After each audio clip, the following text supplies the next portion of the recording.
তাহলে কৃষ্ণ জাদুকর, হয়তো জাদু দিয়ে সব নিয়ে চলেছে, নাহলে কোথা থেকে পাবে? সেই জায়গায় যে লুকিয়ে এসেছিলেন ওই জায়গায় আবার গেলেন, গিয়ে দেখছেন না, আমি যেরকম রেখেছি সেরকমই আছে, অচেতন অবস্থায়। আর এই যে 1 বছর কাল এই ব্রহ্মবিমোহন লীলা ছিল, 1 বছর কাল। তো তিনি নিজেকে বিস্তার করে বিভিন্ন সখাদের রূপ ধারণ করে সব গোপদের বাড়ি গিয়ে প্রত্যেক গোপীদের সেবা গ্রহণ করছেন সন্তান রূপে। প্রত্যেকটা গোপীরা কি চেয়েছিলেন, গোপরা কি চেয়েছিলেন? এই কৃষ্ণকে যদি আমরা সন্তান রূপে লাভ করতাম, তার সেবা করতে পারতাম।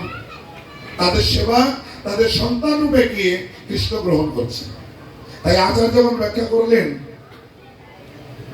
অন্যান্য দিন এই গোপীরা নিজেদের ছেলেদের যে সেবা করতেন যতটা স্নেহ মমতা, যখন কৃষ্ণ তাদের সন্তানের রূপ ধারণ করে স্বয়ং তিনি আসলেন, বলছে হাজার হাজার গুণ তাদের হৃদয়ে স্নেহ মমতা যেন সন্তানের প্রতি বেড়ে গেল।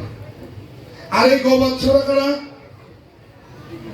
ভগবান শ্রীকৃষ্ণ যখন ওই গাভীদের কাছে গিয়ে দুধ খেতেন গোবৎস রূপে, যেন এই গাভীদের স্নেহ মমতা তার সন্তানের প্রতি আরো বেড়ে গেছে।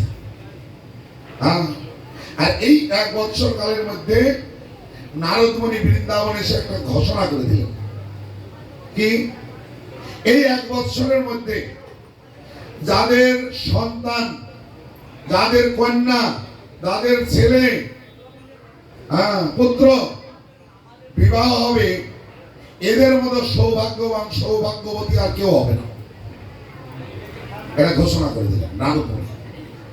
আর সমস্ত গোপীরা তখন তড়িঘড়ি করে ওর মেয়ের সঙ্গে এর ছেলে, এর ছেলে মেয়ের সঙ্গে ওর ছেলে, একে অপরের সঙ্গে বিবাহ ঠিক করে 1 বছরের মধ্যে বিয়ে দিয়ে দিলেন। তো যত গোপী ছিল বৃন্দাবনে, এই যত গোপ ছিল কে? জোরে বলুন, কৃষ্ণ। আর যত গোপী বিয়ে হলো কার সঙ্গে? আসলে কৃষ্ণ তিনি যে রাসলীলা করেছিলেন অন্যের স্ত্রী নিয়ে নয়, সব তার স্ত্রী ছিল। এই সময় ভগবান কৃষ্ণ তিনি সমস্ত গোপসভার রূপ ধারণ করে ব্রজের সমস্ত গোপীদেরকে বিবাহ করেছিলেন। তাই ব্রজের যত গোপী আছে সমস্ত গোপীদের পতি হচ্ছে কৃষ্ণ।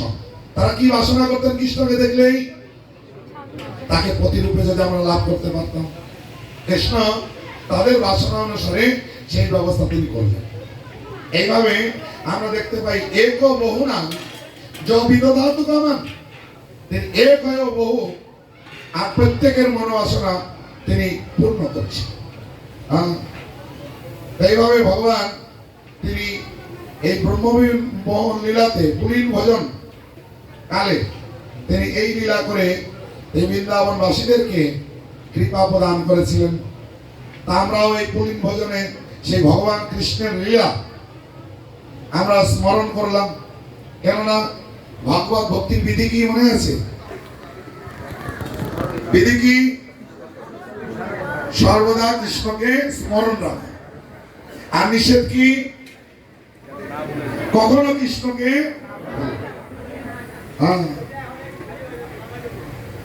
তাইভাবে আমাদের কর্তব্য হচ্ছে সব কর্মের মধ্যে দিয়ে যেতে আমরা কৃষ্ণকে স্মরণ রাখি।